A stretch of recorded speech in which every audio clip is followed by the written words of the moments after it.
Hello, literature lovers.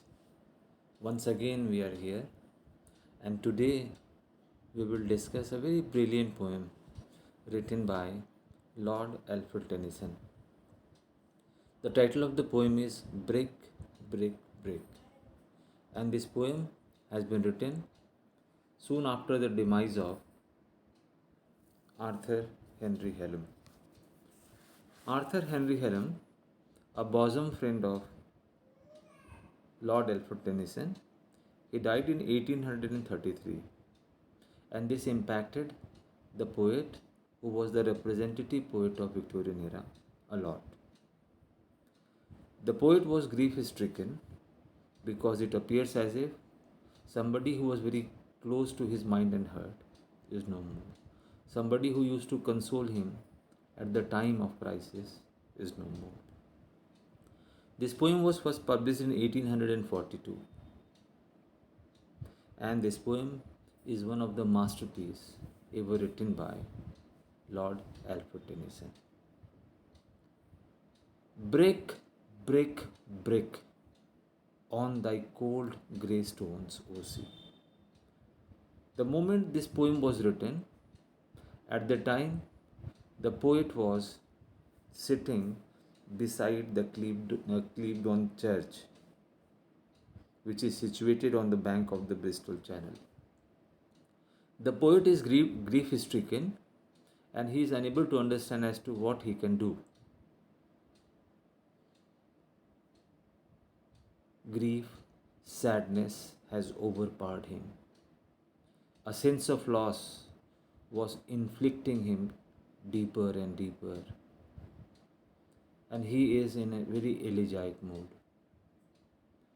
The poet was watching how the waves are hitting their head against the rocky shore and they breaks down. And this phenomena keeps on repeating again and again. This gave poet a sense of misery and melancholy. The poet was not happy from within, and what he was looking at was equally very devastating. Therefore, not only he was broken from within, he was also observing something which was continuously breaking, one after another, after another, after another. So the poet says, break, break, break. Now here, the break means the breaking of the emotions, the breakdown of the poet, the emotional breakdown of the poet, as well as the breakdown of the sea waves after hitting the seashore, which was rock in nature. And I could that my tongue could utter the thought that rises in me. The poet knew that somewhere the sense of loss is there. He has lost his very bosom friend, very dear friend. He is unable to reconcile as to what he can do now, although he is the representative poet of Victorian era. So that sense of loss was not letting the poet to reconcile with the present state of mind. And the poet knew that the thing which he lost was difficult to utter, difficult to console. And therefore says he that I would that my tongue could utter the thought that arise in me. Oh well for the fisherman's boy that he shouts with his sister at play. Now immediately after that, when a sense of loss was going on within the mind and heart of the poet saw the fishermen's sons and daughters, they are playing at the seashore. And he was perplexed to see their happiness. He was wondering as to what was making them happy.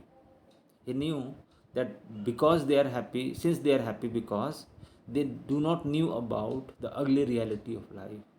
They have not seen death.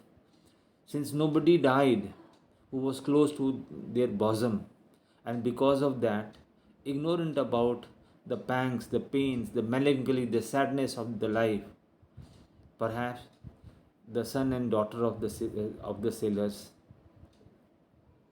are enjoying at the seashore. So he shouts with his sister at play, "Oh, well for the sailor lad," that he sings in the boat on the bay. Now, immediately after that, the poet saw a boat coming towards the harbor, and the sailor was singing something in a sense of ecstasy. So, the poet could not understand as what makes him sing. Why the sailor's lad is in a very happy and joyous mood?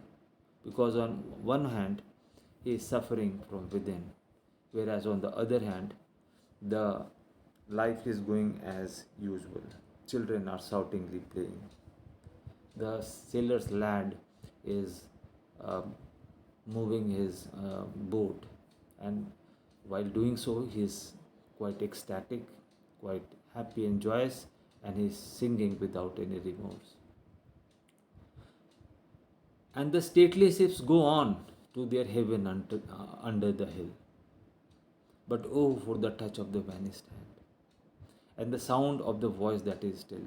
Now, poet knew that although the life is going on as usual, but he knew, he strongly feels that people who are no more, people who were part of his life, people who were near and dear to him, unfortunately, since they are no more, since they have gone, since they have departed from this world, since they have become one with the divinity, therefore, only they are alive in the memory of the poet. The poet can never think about becoming one with them. So he is earnestly missing them. Break, break, break at the foot of the cracks, O sea, but the tender grace of the day that is dead will never come back to me. Poet says that yes, he understands that the life is going on as usual. People are doing their day-to-day activity. People are enjoying by holding one another's hand. Children are playing ignorantly, but he knew that the thing he lost, the love he lost, the affection he lost cannot be reconciled. And the presence, the tender grace, the consolement, the friendship, the bosom friend who is no more in this world, he will always, he will always uh, miss him. So this is all about this poem. Break, break, break.